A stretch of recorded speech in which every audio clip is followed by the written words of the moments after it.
जो अरहम का लोगो बना हुआ है उससे संबंधित है। ये ध्यान रहे, ये जो आपको 5 पाखुड़ी दिखाई दे रही हैं, ये 5 पाखुड़ी पंच परमेष्ठी का प्रतीक हैं और उसमें ये जो रंग हैं वो भी पंच परमेष्ठी के ही ध्यान करने के योग्य रंग हैं।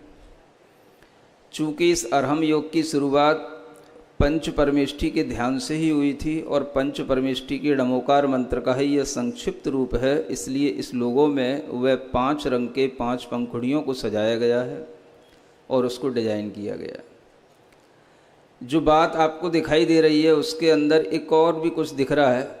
ऊपर 0 दिख रहा है, हमें नीचे बैठे हैं तो वो एक आसन भी दिख रहा है और ऊपर हमारा मस्तिष्क भी दिख रहा है।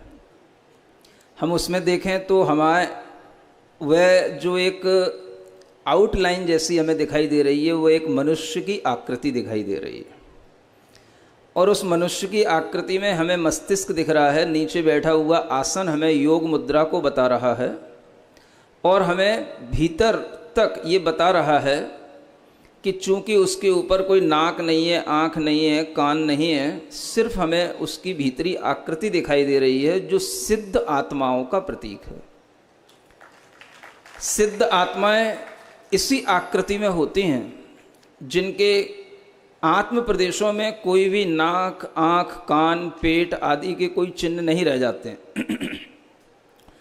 और वह अपने उस फ्लैट रूप में जो आत्मा के प्रदेश सब डेंस होकर के जब एक साथ इकट्ठे हो जाते हैं तो वो कुछ ऐसी ही आकृति बन जाती है। तो जब भी आपको ये अरहम का लोगो दिखाई दे, आपको सिद्धों की याद आ जाए, इसलिए इस लोगो में वह सिद्धों की आकृति डिजाइन की गई। और उसी के भीतर एक और फिलॉसफी दिखाई दे रही है कि अगर आप देखेंगे तो बीच में आपका उसमें एक हृदय भी दिखाई देगा। ऊपर मस्तिष्क है, नीचे पैरों का बंधन है, आसन है और बीच में एक हृदय भी है जो आपको उस आकार का दिखाई दे रहा है जो हृदय का आकार होता है। ये सभी चीज़ें आपके लिए इसलिए हैं कि अगर आपको सिद्ध भगवान की आकृति दिखाई दे जाए, आपको अपना हृदय दिखाई दे जाए और उस हृदय में एक आनंद भरा हुआ है, वह उस कमल के माध्यम से दिखाई दे जाए और उस आनंद के साथ में जब हम भर जाते हैं अपने आप में तो हमारी यात्रा प्रारंभ होती है। और जो आपको दिख रहा है कि नीचे जो आकृति बन रही है वो एक इन्फिनिटी की है, ऊपर 0 दिख रहा है, उस 0 और इन्फिनिटी की अगर हम आकृति को देखने लग जाते हैं तो बीच में जो वह एक हृदय का चिन्ह दिखाई दे रहा है वह उसके साथ कनेक्शन करने वाला है। यानी आपको बुद्धि से कम दिल से ज़्यादा, हृदय से ज़्यादा, मन से ज़्यादा ध्यान करना पड़ता है, बुद्धि से कम ध्यान होता है।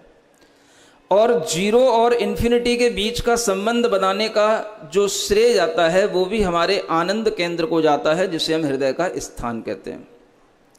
उस हृदय स्थान पर जब आप अपने इस दिमाग को बिल्कुल 0 मूड पर डाल देंगे, यानी बुद्धि बिल्कुल 0 हो जाए, शून्य हो जाए, हमें कुछ सोचना ही नहीं है, इस तरह की जब निर्विकल्प दशा में जब बुद्धि पहुंच जाती है और उसका संबंध जब हृदय से हो जाता है तो वह अनंतता की ओर उसका गमन हो जाता है। इसी को कहते हैं अनंत ज्ञान, अनंत सुख आदि की प्राप्ति हो जाना।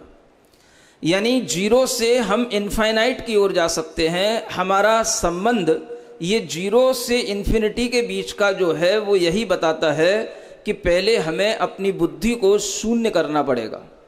जब तक बुद्धि में तर्क चलते हैं, जब तक बुद्धि में विचार चलते हैं, जब तक बुद्धि में ऊहापोह चलता है, तब तक आपका ध्यान नहीं लग सकता है, मन शांत नहीं हो सकता है। बुद्धि को शून्य बनाओ।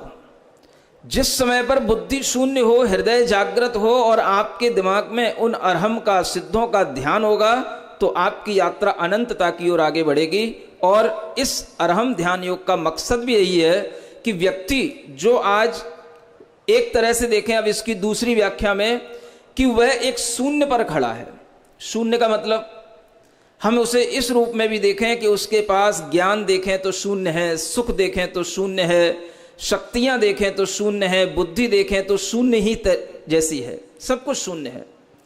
और उसे अनंत की ओर ले जाना है, क्योंकि सिद्धत्व की यात्रा करने का मतलब है सिद्ध बनना, और सिद्ध बनने का जब हमारा लक्ष्य होगा तो हमारा भाव यही होगा कि हम अनंत को प्राप्त करें, अपनी आत्मा के अनंत ज्ञानादि गुणों की प्राप्ति करें। इसी बात का सारा समावेश बहुत तरीके की चीज़ों को ध्यान में रखते हुए इस लोगों के अंदर किया गया है। अगर आपको ये लोगो देखते हुए भी ये सारी फिलॉसफी याद आती रहती है तो इसका मतलब है कि आप अपने आप को अरहम से कनेक्ट कर पाते हैं, सिद्धों से कनेक्ट कर पाते हैं, और आपके दिमाग में वह चीज़ अगर बस जाएगी तो हमेशा आपके लिए वह ध्यान का विषय बनी रहेगी। ये अरहम के लोगों की बात है।